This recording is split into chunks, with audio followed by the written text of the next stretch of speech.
I heard my wife laughing with her friends about her secret affair, saying, "My clueless husband makes me coffee every morning after my wild nights." She had no idea what was coming next. Well, I'll tell you everything from the beginning. Rachel and I had been married for 6 years, together for 9 total, and I thought we had built something solid in Charlotte. I'm Jake, 38, work as a regional sales manager for a manufacturing company, and Rachel's 34, works as a marketing coordinator at some tech startup downtown. We had our routines, you know?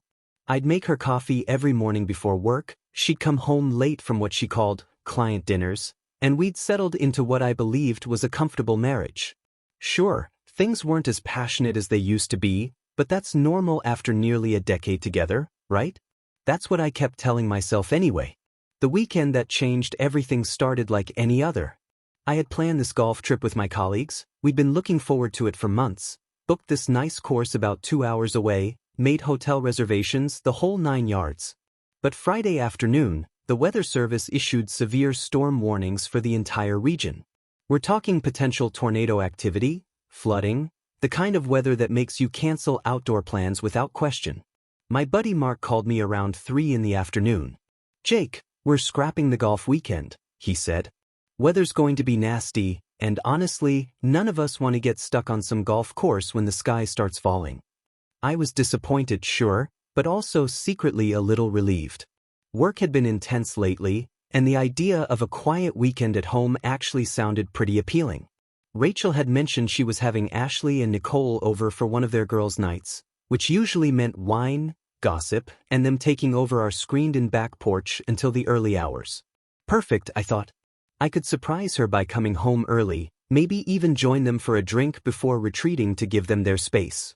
I've always gotten along well with her friends, and Ashley especially always seemed to enjoy my company. The drive home felt different somehow, like I was carrying this little secret gift of surprise. I even stopped at the grocery store to pick up that expensive wine Rachel loves but claims we can't afford regularly. I was actually excited to see the look on her face when I walked through the door unexpectedly. You know that feeling when you think you're about to make someone's day? That warm anticipation that makes you drive a little faster and smile to yourself? That was me, completely oblivious to what was waiting for me. I pulled into our driveway around 7:30, and immediately I could hear laughter coming from the back porch. Loud, slightly drunk laughter that carried across our neighborhood.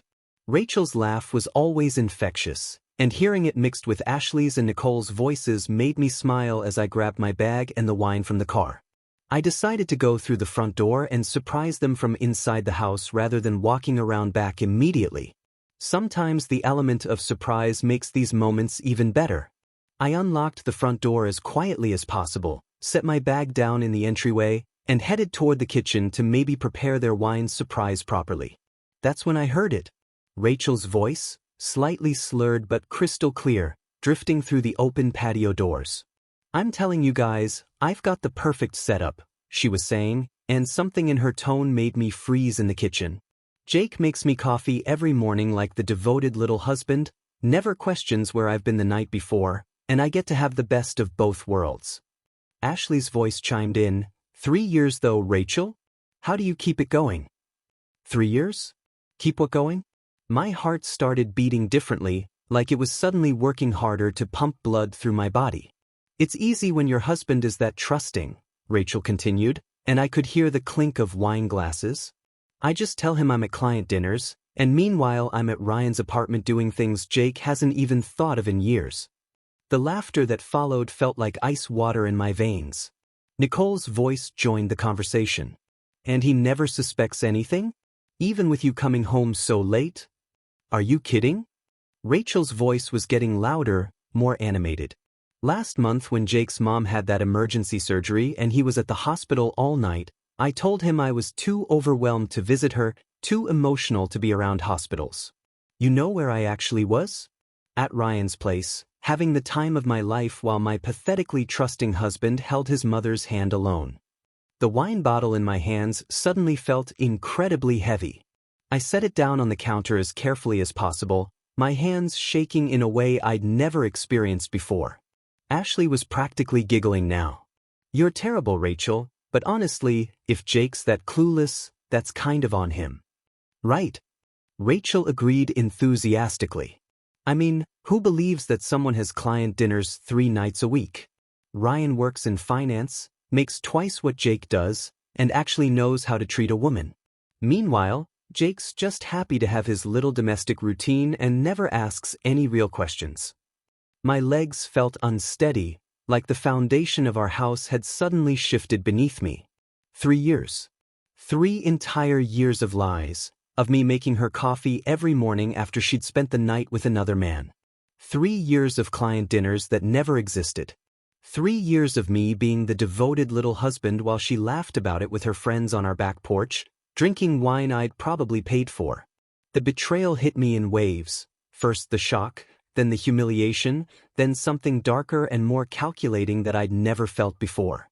I stood there in my own kitchen, listening to my wife of 6 years mock me to her friends, and realized that the man I thought I was trusting, loving, devoted, had been nothing more than a convenient fool in someone else's story. What happened next surprised even me. Instead of storming out there and confronting her, something cold and calculating took over. I quietly backed away from the kitchen, grabbed my bag, and slipped out the front door like a ghost. My hands were still shaking as I sat in my car, but my mind was crystal clear for the first time in years. I drove straight to my brother-in-law Trevor's house across town, and when he opened the door and saw my face, he didn't even ask questions. "Rachel's having an affair," I said simply, and Trevor just stepped aside to let me in. Trevor's always been the steady one in the family, the kind of guy who thinks before he acts, and that night he probably saved me from doing something stupid. "You sure about this, Jake?" he asked as we sat in his living room. "Dead sure." Heard it straight from her mouth. Trevor nodded slowly. "What's your plan?" That's when I realized I actually had one, like my subconscious had been working overtime. "I'm going to document everything, get a lawyer, and make sure she can't spin this story when the time comes." Trevor offered me his guest room, and I spent the next 3 weeks living this bizarre double life. During the day, I'd go to work like nothing happened, come home to Rachel like the devoted husband she'd been mocking, and at night I'd return to Trevor's to methodically plan my response. It was like I'd become a detective investigating my own life. The first breakthrough came when I remembered our shared cloud storage. Rachel had always been careless with technology, and sure enough, when I logged in, there it was, 3 years of evidence she'd been too careless or too confident to hide. Photos of her and Ryan at restaurants I'd never been to, wearing clothes I'd never seen, looking at him the way she used to look at me. Videos that made my stomach turn. Messages that were worse than the conversation I'd overheard because they showed just how calculated this whole thing was. "Jake's working late again," read one message from 2 years ago. "Perfect timing for us." Another one from last Christmas, "Told Jake I was shopping for his gift when I was actually picking out lingerie for you." The financial evidence was even more damning. Our joint credit card statements told a story I'd been blind to: expensive dinners for 2 at restaurants she claimed were client meetings, hotel charges during my business trips when she was supposedly home alone, gifts from jewelry stores I'd never set foot in. The worst part was discovering charges from the day of my mother's emergency surgery. While I was holding my mom's hand in the hospital, terrified she might not make it through the operation, Rachel had charged a romantic dinner for 2 and a hotel room. That's when the cold calculation turned into something sharper, something that felt like justice. I started taking photos of everything in our house, our wedding gifts, furniture we'd bought together, jewelry I'd given her, documents showing what we owned. I opened a separate bank account and started gradually transferring money, nothing dramatic that would trigger alerts, just small amounts that added up over time. I found a divorce attorney who specialized in adultery cases, a sharp woman named Patricia Miller who listened to my story without judgment and laid out my options with clinical precision. "With evidence like this," she said during our consultation, "you're in a very strong position. North Carolina is one of the few states that still recognizes adultery as grounds for divorce, which affects alimony considerations." I gave her copies of everything, and she started building what she called my case file. Meanwhile, Rachel was acting strange at home, almost like she sensed something had shifted. She started being unusually attentive, making dinner more often, asking about my day with renewed interest. "You seem different lately," she said one evening as I washed dishes. "Everything okay at work?" "Just busy season," I replied, and technically that wasn't a lie. I was busier than I'd ever been, just not with work. She'd come up behind me sometimes and wrap her arms around me, and I'd have to fight every instinct not to pull away. The hardest part was maintaining the routine she'd mocked so brutally. Every morning I made her coffee, watching her drink it while knowing she'd been with Ryan the night before. Every time she said she had a client dinner, I'd kiss her goodbye and wish her luck, then head to Trevor's to continue my research. "This is incredible evidence," Patricia told me during our second meeting. "But Jake, are you sure you want to go nuclear? Once we file these papers and present this evidence, there's no going back." I thought about my mother in the hospital, about 3 years of lies, about being called pathetically trusting by women drinking wine on my back porch. "I'm sure," I said. "But I want to time this perfectly." That's when I started planning the execution phase. I researched Ryan, found out about his girlfriend Lisa through social media, confirmed Rachel's work schedule, and mapped out exactly how this was going to unfold. The man who'd been making coffee for his cheating wife every morning was gone. In his place was someone who understood that trust, once broken this completely, couldn't be repaired, it could only be avenged. Rachel had spent 3 years carefully constructing a lie, and I was going to spend 3 weeks carefully dismantling her entire world.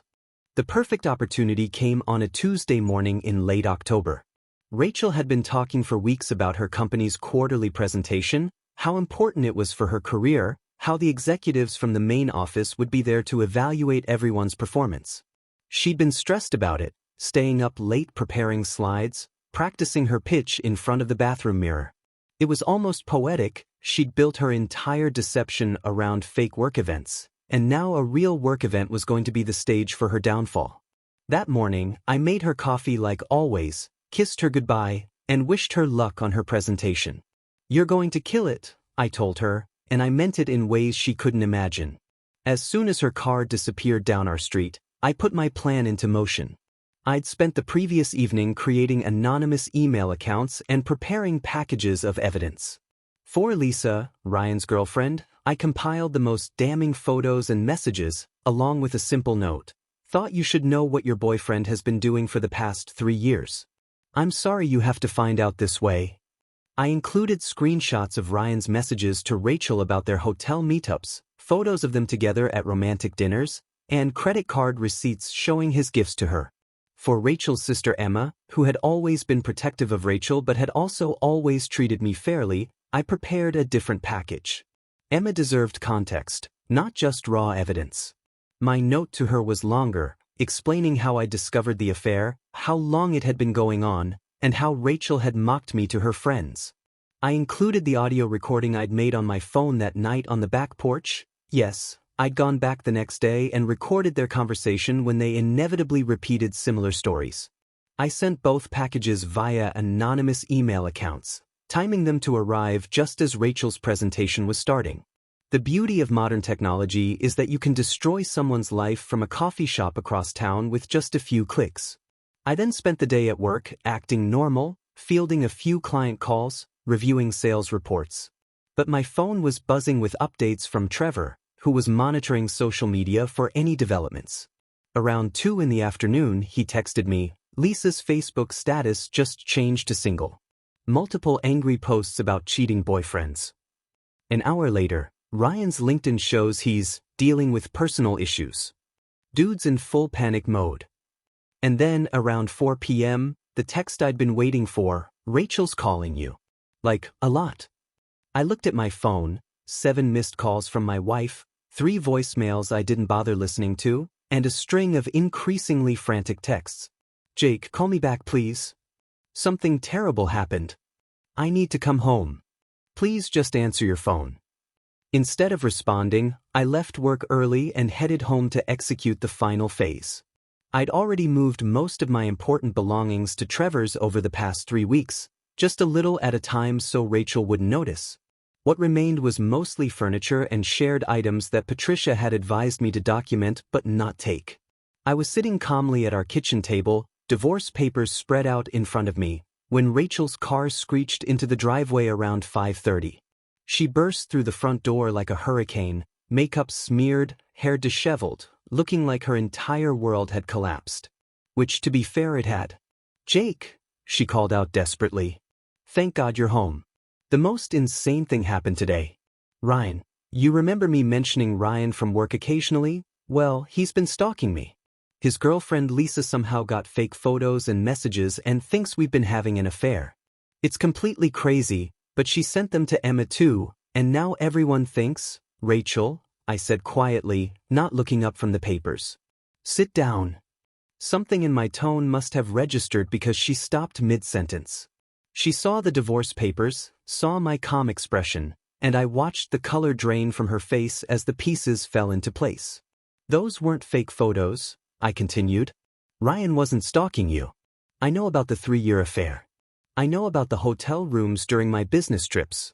I know about the dinner you charged to our credit card while my mother was in emergency surgery. I know you told your friends I'm pathetically trusting while I make you coffee every morning after you spend the night with another man." Rachel's legs gave out, and she collapsed into the chair across from me. "Jake, I can explain." "You already did," I said, sliding the divorce papers across the table. "3 weeks ago, on our back porch. I heard every word."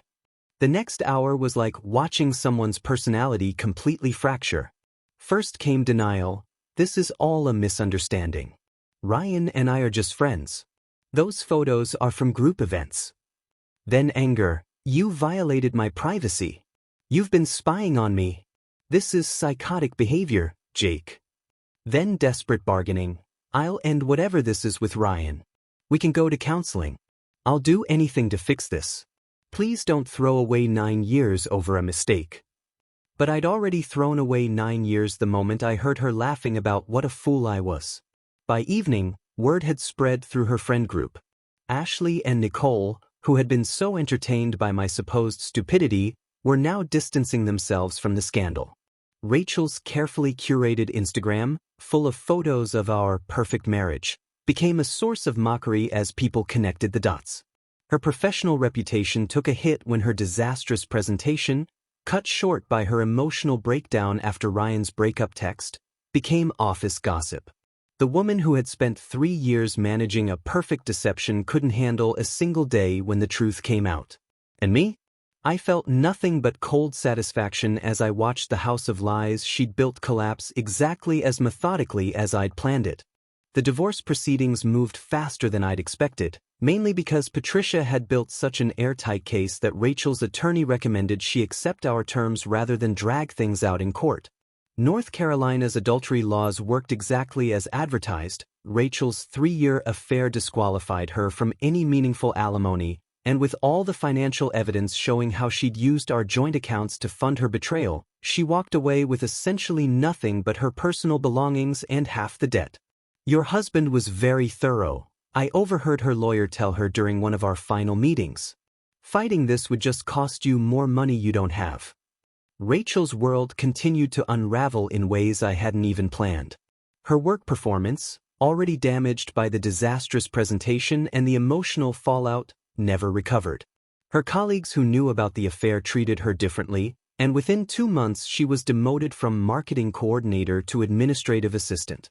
The tech startup culture that had once embraced her confident, social media-savvy personality suddenly felt toxic when everyone knew about her personal drama. She quit after 3 months and moved back in with her parents in Asheville, a 40-year-old woman starting over in her childhood bedroom. Ashley and Nicole, her loyal friends who had found my trust so pathetically amusing, vanished from her life the moment the scandal broke. Turns out friendship built on shared gossip and mockery doesn't survive when you become the person everyone's gossiping about. Her Instagram, once filled with carefully staged photos of our perfect marriage, went dark completely. Meanwhile, Lisa bounced back remarkably quickly. Trevor kept me updated through mutual social media connections. She started dating a guy from her yoga class within a month, and they looked genuinely happy together. Sometimes the trash really does take itself out. As for me, the first few months were harder than I'd expected. I'd been so focused on executing my plan that I hadn't prepared for the empty silence that followed. The apartment I rented felt hollow, and I found myself missing the routine of married life, even the fake version I'd been living. I started seeing a therapist, Dr. Martinez, who helped me work through the complex emotions of betrayal, revenge, and rebuilding. "You orchestrated a very effective response to a devastating betrayal," she told me during one session. "But now you need to focus on building something new rather than just tearing down something old." She was right. I joined a hiking group that met every Saturday morning, something I never could have done when Rachel controlled our weekend social calendar with her fake client events and girls' nights. The mountains around Charlotte became my sanctuary, and the people I met there knew nothing about my divorce drama. They just saw Jake the hiker, Jake who always brought extra trail mix, Jake who had a decent sense of humor and didn't mind driving to the more remote trails. Through the hiking group, I met Sarah, a nurse practitioner who'd moved to Charlotte for a fresh start after her own difficult breakup. We started as hiking partners, became friends, and eventually something more. She knew about my divorce but wasn't intimidated by it. She understood that sometimes you have to blow up your old life to build a better one. 4 months after the divorce was finalized, I was grabbing coffee before a Saturday hike when I saw Rachel sitting alone at a corner table. She looked different, older, more tired, but also somehow more genuine than she'd appeared in years. Our eyes met, and instead of the dramatic confrontation I might have expected, she simply walked over to my table. "Jake," she said quietly, "I know I'm probably the last person you want to see, but I wanted to say something if you'll let me." I gestured to the empty chair across from me, curious despite myself. "I'm moving to Denver next week," she continued. "Starting completely over. New job, new city, new everything. And before I go, I needed to tell you that I'm sorry. Not sorry I got caught, not sorry things ended badly, but genuinely sorry for what I did to you. You didn't deserve any of it." There was no manipulation in her voice, no angle, no attempt to rewrite history. Just a broken person taking responsibility for her choices. "Thank you for saying that," I replied, and I meant it. "I hope Denver works out for you." We sat in silence for a moment, and I realized something remarkable had happened. I felt nothing. No anger, no satisfaction, no sadness. Just indifference towards someone who had once been the center of my universe. That evening, I deleted all the evidence files from my computer, my phone, and my cloud storage. Patricia had advised me to keep them indefinitely, but I didn't need them anymore. Rachel had learned that choices have consequences, and I had discovered that my own resilience was stronger than I'd ever imagined. 3 weeks later, Sarah and I went on our first official date to a restaurant Rachel and I had never been to, ordered wine I'd never tasted, and talked about futures we were building rather than pasts we were escaping. The devoted little husband was gone, but the man who'd replaced him was someone I actually liked. Sometimes new beginnings aren't about loss. They're about finally becoming who you were always meant to be.